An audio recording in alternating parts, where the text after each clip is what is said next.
même temps député à l'Assemblée nationale nee na moom Azoura faculté mentale yi dafa des ginnaaw loolu aussi Toussaint Manga mi nga xamante ne moom moo nekk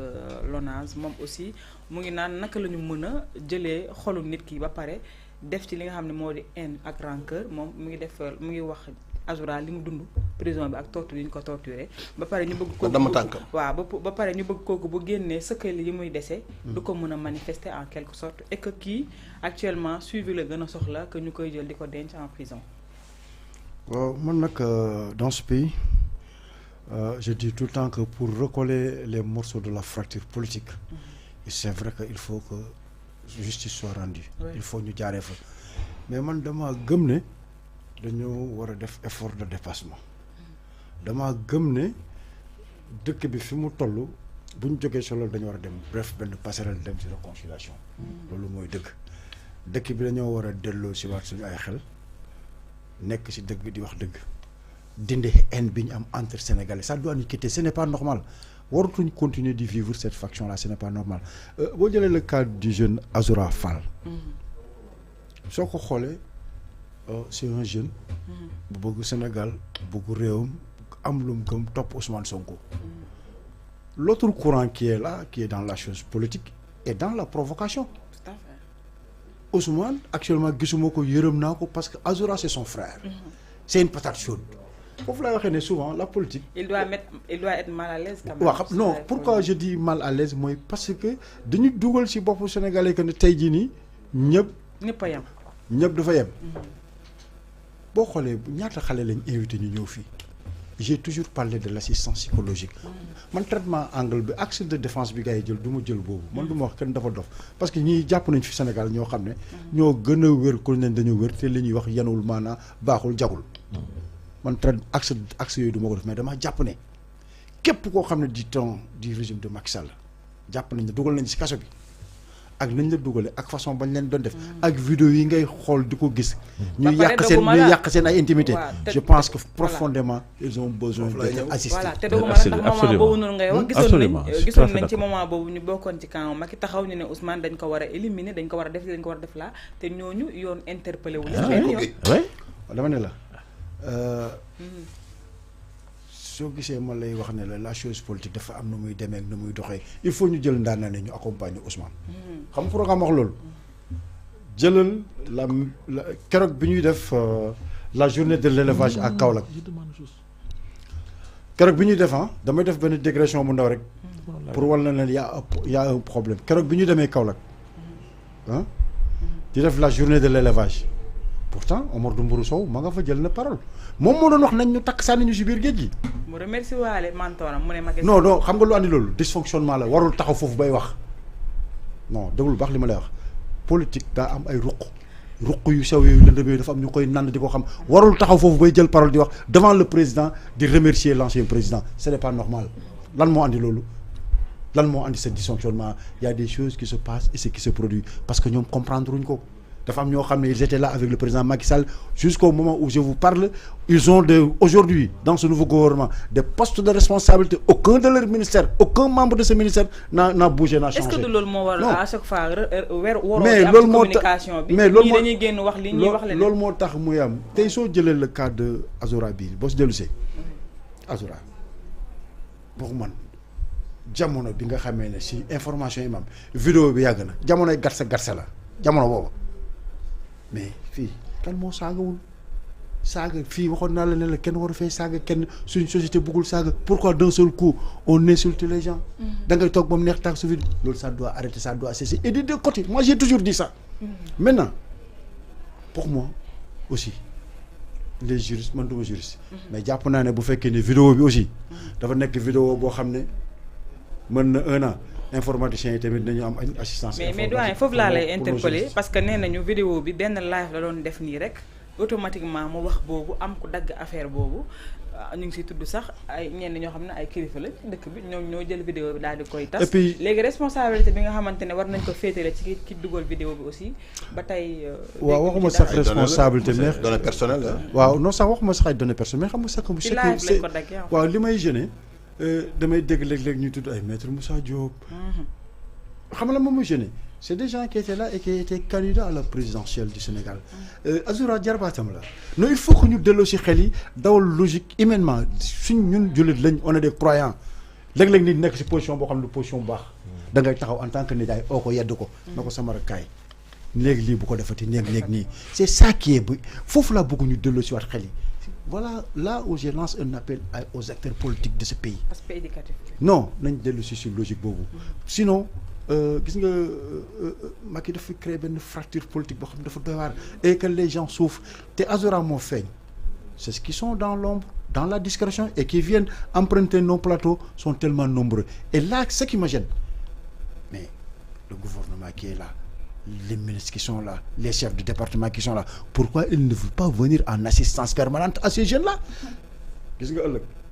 dootul yomb nga fi aux jeunes na ko kaay xeexal mu lay xeexal de xale yi li ma gis ñuy daj nii. Satisfaction ah non xale boo xam ne day toog ne la j'ai perdu mes intimités.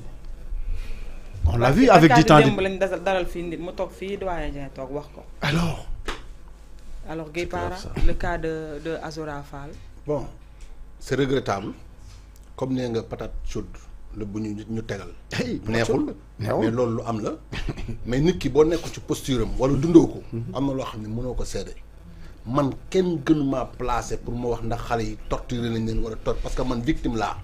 man bokk naa ci ñi ni jàppoon mai 2023.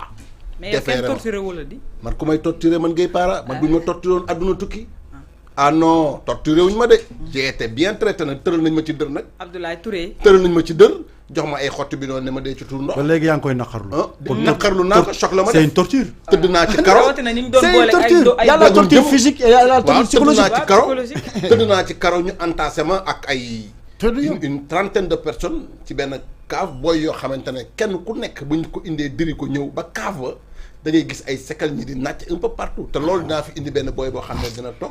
ñu naan ko lum.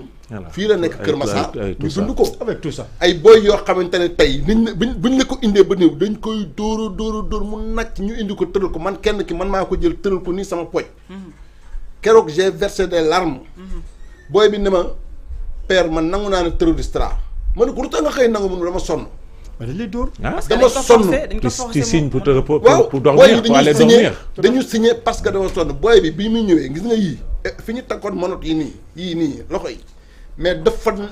mel ne yow mu jël sa si di ko dagate quoi dana def booy boobu man mii fan yi ma jot a def yàllaa ma dimbali ak taxaw ma dem ba deuxième cabinet ñu xool ne xam ne kii patate bu tàng jër la ndax Gueye Para nag du ma kenn ku nekk ci dëkk bi am naa gannaaw am naa samay mbokki armée am naa samay mbokki kilifa samay mbokki généraux ngi fi te xam nañu musuñu maa xam ci dëngate musumaa sàcc samay chef yëpp mën nañ témoigner ne armée mënoo ci liggéey ba am officier de l'ordre national du Lion chevalier de l'ordre national du Mérite croix de la valeur militaire avec étoile ñu ne yow ku juboo ci régime Macky Sall rek la loolu am torture boobu moo ma rebelle loo moo ma révolté j'ai failli perdre la tête parce que je n'ai jamais imaginé quelqu'un qui a fait 35 ans de service militaire te musul te fauté il a eu les éloges et des décorations de 3 chefs d'État y compris Macky Sall ak fi ma jaar ak moom ma toog Sénégal wax li nga xam ne moom laa sentir rek ba mu génne laa commencé jot ay menaces un peu partout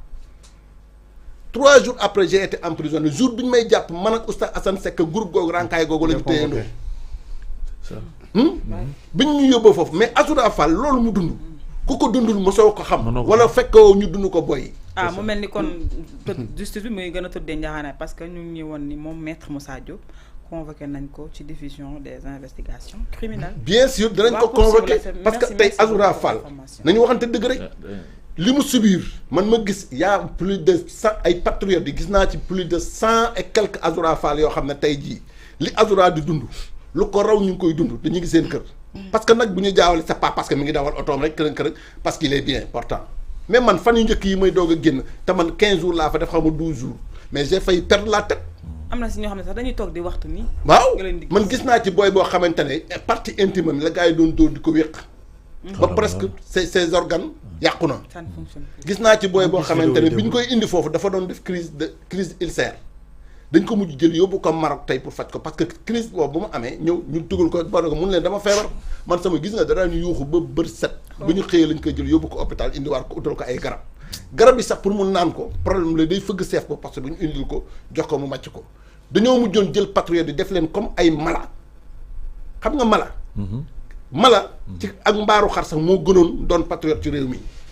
xanaa tey la plateau yi neex ba kenn ku nekk nga jóg taxaw di wax. mais enquête yi luñ ciy xaar nag. depuis boobu ba tey ñu ne. mais loolu man bokk na ci li man combat bi tax ma dugg ci Pastef du dara lu dul injustice boobu nga xam ne dund naa ko ak loolu. soxlawu ma gis Sonko soxlawu ma gis Diomaye soxlawu ma leen jox loxo musuma leen jox loxo meeting bu am nag dem naa ca. bokk ci réew mii liggéey ci réew mii ñu def ci loo xamante ne dafa du dëgg du yoon. ñu taxaw ne carrément lii dëkk bi jëm ñun dañu am devoir taxaw bañ ko. te man relation yi ma am ak Macky Sall c'était particulier c'était mon ami je le considère au bu Macky Sall baaxoon du seetaan ñu may tëj ci moment boo xam ne dama wax sama nit rek mais moom il n'est pas reconnaissant. kon loolu moo ma dugal Pastef ma taxaw jàpp ci déterminé gis nga problème mu torture yi ak problème mu lii ñu defoon voté ko à l'Assemblée nationale loi d'amnistie bi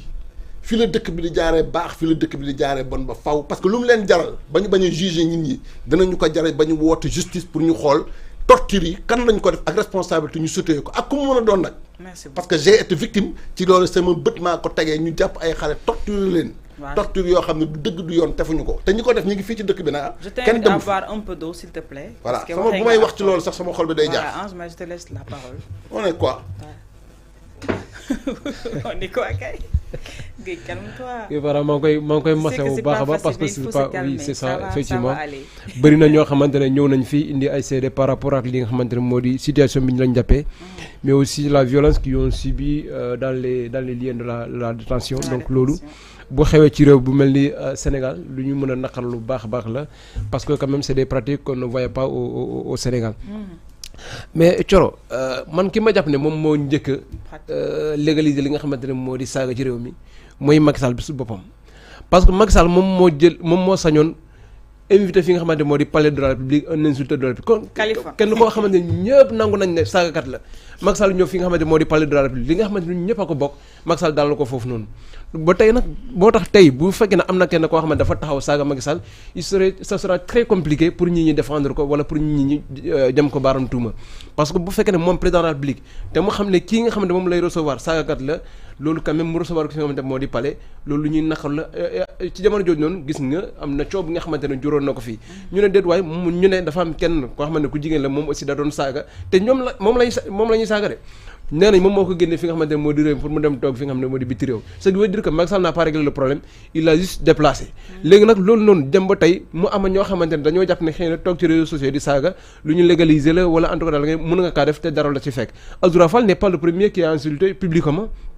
am na ñeneen ñoo xamante ñu ngi ci réseaux sociaux yi di saaga léegi nag bu fekk ne loolu am na ñu koy bayal ba tey mu fekk si ki nga xamante ne moo di Azoura on peut convoquer li nga xamante ne moo di violence bu mu si biir xëy na loolu noonu mën na bokk ci ñi nga xamante ne moom moo ko révolté wala li nga xamante moo koy poussé des fois bu toogee xëy na xelam bu demee ci loolu dafay am loo xamante dafa koy nakari dafay taxaw di ak après bu mu duggee effectivement man j'ai eu la chance d'interviewer Azoura ni ci campagne élection législative bi ñu weesu fële ci Kaolack mais boo ko tàllalee sa micro suy wax di yëngal ni bopp bi nii yow mi nga xamante yow yaay tey micro bi tàllal ko boo moytu sa doo égal li nga xamante moo di interview parce que façon bu muy waxee et puis aussi li nga xamante ne moo di xarabam ci àndal may ma dafay nekk ci défensif en fait parce que man tàllal naa ko micro mooy ba ñuy dem di defi campagne ba ñu jógee prison war a def campagne 10 jours yi man bokk naa ci ñu ko tàllal micro mais à chaque fois da ngay gis ni dafay agité buy wax day mel ni da lay xaar ci dara mais même bu comprendre sa question dana naan nga ne lan dégguma pour wane li na moom pare na pour défendre boppam en fait loolu ku dund ay affaire rek je pense que moom noonu ngay réagir. d'accord loolu mën nañ ko convoquer par rapport ak li nga xamante moo di sa situation et puis aussi les troubles mentaux qu'on évoque là derrière donc loolu aussi mën na doon loo xamante ne xëy na bu ñu ko convoquer on peut le dédouaner par rapport ak li nga xamante moo di comportement mais leneen loo xamante mën nañ ko wax par rapport ak loolu xëy na tey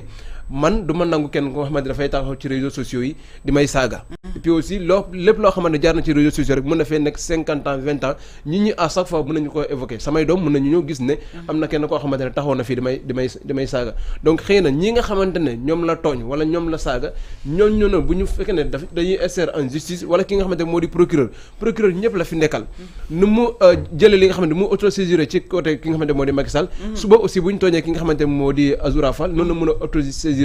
pour mun a leeral li nga xam ne d'ailleurs sax yaa ngi doon joxe sànq léegi nii ne ki nga xamante ne moo di maître Moussa Diop convoqué nañ ko parce que ñu bëri dañoo jàpp ne moom moo publier li nga xamante ne moo di vidéo bi parce que aussi bu fekkee ne Azoura daf ko def kenn publier ko moom mu jël li nga xamante ne vidéo bi teg ko ci li nga xamante ne moo di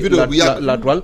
moom aussi am na li nga xamante ne moo di une part de responsabilité par rapport ak loolu parce que su boobaa dafa diffuser li nga xamante ne moo di mën na ma je sais pas si est-ce que fausse nouvelle wala li nga xamante ne moo di ay loolu yëpp voilà donc man aussi quelque part aussi wax naa ne ki nga xamante ne moo di et puis aussi en la personne de maître Moussa Diop ak lépp li nga xamante ne xam na ko ci yoon li mu wax ci par rapport ak loolu bu fekk ne am na sañ-sañ ba léegi wax ma ne moom moo ko def parce que dañ kaa convoqué cela ne veut pas dire que moom moo ko def xëy na bu demee foofu nag mën nañu xam exactement kan moo publier li nga xamante ne moo di la vidéo mais bu fekk ne moom moo ko def quand même c'est une personne koo xamante ne kenn xaaru ko woon ci fi nga xamante ne moo di fi ñu mel parce que il est censé ne pas ignorer la loi puisque c'est un avocat de métier léegi nag bu fekkee ne loolu yëpp am na ki nga xamante ne moo di Azoura xëy na ñoom bu fekkee ne xam nañ ne am na ay problème wala li nga xamante ne moo di ay trouble mental peut-être que mënoon nañ ko jàppale ci lii nga xamante ne nan la ñuy fexe ba yóbbu ko fenn foo xamante ne mën nañ ko faa jàppale foofu laa waxee bu fekkee ne ñoom les responsables de Pastef xamoon nañ ne lii yëpp mu ko doon traîner donc seetaan nañ ko quelque part c'est pas je pense que c'est trop tard mais est-ce que itam du loo xamante ne day laaj benn concertation pour ne pas mettre mal à l'aise ki nga xam ne mooy seen leader parce que bu ñu déggee ñu xam nga c'est pas la première fois ci ay saaga xam nga c'est pas la première fois Azoura Fall mu saaga voilà bi ñu jëlee bi président Diomaye jëlee li nga xamante ne moo di nguur gi taxawoon na fi saaga même bu fekk ne boobu Diomaye prêté wutoon serment ñuy doxal ba tey lii nii encore fekk foofu laay waxee ne bu fekk ne ñoom xamoon nañ am na problème yooyu noonu kon dañ kaa waroon jàppale depuis ba moment boobu noonu mu dem faju ji pour lii nii bañ kaa fekkaat encore ci loolu parce que après tout loi moom loi la nul n'est censé ignorer la loi et la loi elle est faite pour tout le monde voilà nu muy mën a appliquer wu ci Azoura noonu lay mën a appliquer wu ci beneen côté bi et puisque ñoom juste kii rupture la ñu woote ba tax nag même Ousmane Sonko ba fekk ne mbir mi dina ko metti mais il n'y peut rien parce que li nga xamante ne moo di loo moom dafay nekk pour ñëpp voilà mais juste rek dama la yokkal gis nga Azoura Fall Pape Abdoulaye Touré booy force spéciale ak groupe gi nekkoon Kër Massar gis nga ñi boo leen dajale woon bii lay walay tàlle ba ñu toog ci plateau toog wax la exactement liñ leen doon dund yow da ngay toog sax di jooy. mais loolu Guèye kenn wérante ko ñun ñëpp xam nañ nee na la am na ñu toogoon fii nga xamante ne foofu ñoo nañu fii chaque jour ñoo nañu seede torture ak violence yi nga xamante ne si biir nañ ko ci lii ci kii bi donc loolu c'est loolu moom ñëpp nangu nañ ne am na ñoo xam ne man j'ai un frère koo xamante ne tey soutenir na il est docteur moom ñoom lañ ji ñoon ne ñoom ñoo taloon université bi est-ce que quelqu'un koo xamante ne dafa jàng ba toll niveau doctorat dina taal université ñoom ñëpp lañ jiñ koo xamante ne man xam naa ko nii xam naa ko bu baax suy wax sax Guépard ni ñu toog de maa ak yow suy wax boo tallu sa nopp doo dëgg il est comme ça ñoom lañ ji ñoon ne ñoom ñoo tal université bi te pourtant kooku noonu il a dafa am mentalité bu fort ba mu génnee topp na li nga xamante moo di aujourd'hui il a soutenu il est docteur en pharmacie ñooñu lañ ji ñoon ne ñoom ñoo tal université bi docteur en pharmacie avec tous ces préjudices là après ñooñu noonu la ñuy renvoyé noonu ñu ne dem leen ñibbi kenn defoo leen dara am na solo seen waa ko itam di leen naan yéen a defoon waa ji est devenu un docteur en pharmacie au même moment moom Macky bi mu fi nekkee tëj université yi ubbi làmb ji nit ñi dóorante kooku bëgg na Sénégal alors ñu jàll ci leneen ñu xaarandi lan moo ci mën a tukkee ci ay rebond